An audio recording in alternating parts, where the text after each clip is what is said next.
Hello my people, and welcome back to the channel. Today we return to another how to write poetry video. I want to talk to you about one of my personal favourite devices to use when writing poetry and creative writing in general, metaphors and similes. So without wasting any more of your time, let's dive right in.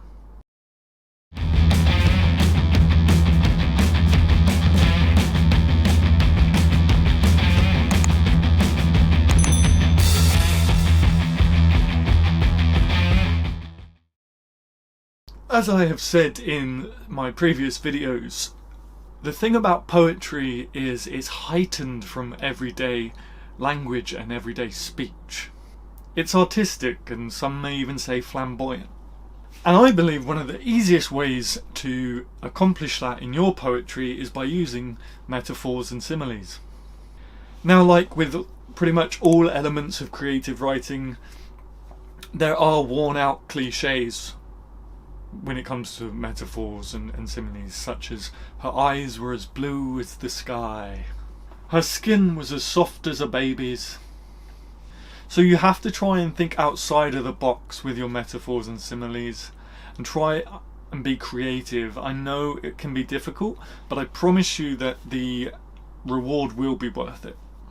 By the end of the video, I hope to get you writing metaphors and similes that even you will be pleasantly surprised with, and in turn lift your poetry to a whole new level. And we'll also touch on extended metaphors. So let's first take a look at similes.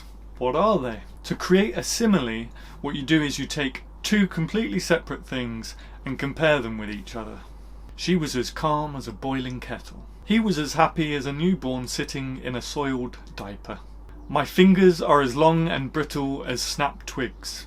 Similes can be used to great effect, especially when you, as I say, think outside the box, and they're a good device to kind of take your reader by surprise, whilst also painting an image or describing an emotion using an image. Next up, we have the metaphor, which is my absolute favourite device to use in poetry.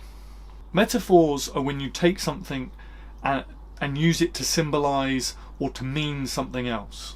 So let me give you some examples. I'm going to take the ones that I used for the similes and turn them into metaphors to try and hopefully show you the difference between the two, because sometimes it can get confusing. She was a boiling kettle. His attitude a soiled baby's diaper. My fingers snapped brittle twigs. I really do have a lot of fun coming up with metaphors, especially those ones which I did in the spur of the moment, but I especially found the diaper one quite fun to come up with. I personally find that metaphors have a bigger impact and say more with less words, which is why I tend to skip over the similes and go straight for the metaphor. And then of course you have the extended metaphors. So the term extended metaphor basically means a metaphor that continues past the single sentence. It can stretch over a couple of lines or even a stanza, and if you're feeling really creative, you can write a whole poem that is essentially the whole poem is a metaphor. I recently did that for a poem called Flying Fish of the Sea, which is about jumping to conclusions. So if you're feeling really brave, give it a go, write a whole poem that is actually a metaphor, and I'm sure you'll come up with some really interesting results. And if you do, leave them in a comment down below for me to read.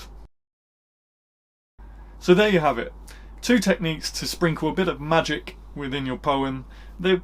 Once you get the hang of it, they're quite simple. I would suggest taking maybe a week, going out and creating some metaphors. I actually do have a video with some exercises for you to make metaphors and similes, which I'll link somewhere up here, or if not, down in the description below. I truly believe that even the simplest of metaphors and similes can really elevate your poem, but when you spend the time to really find something that is so out there that it will actually blow your readers' minds, and that's what we want as poets, right? Don't forget, not only can you use these devices in the single lines of your poems, but you can make a whole poem out of it and make it a literary device in and of itself. I really hope you found this video useful. If you did, you know what to do. Hit the like button, leave me a comment. It's been a very quick video, but I have touched on metaphors and similes before. But I just wanted to make a separate video for it because I really think it's something you should have in your arsenal as a as a poet. Don't forget, I have a whole host of useful links in the description down below, including a link to download my free guide that will take you from a hobbying or a hobbyist poet into a working poet and fixing your mindset to get you moving forward with your poetry career. I also have some links to this merch and other merch. It says a poet's love knows no measure if you can't read. It really helps out the channel and will progress us in the new year with bigger and better content. Many thanks. My name's Adam Gary and I'm wearing orange socks today. See you next week.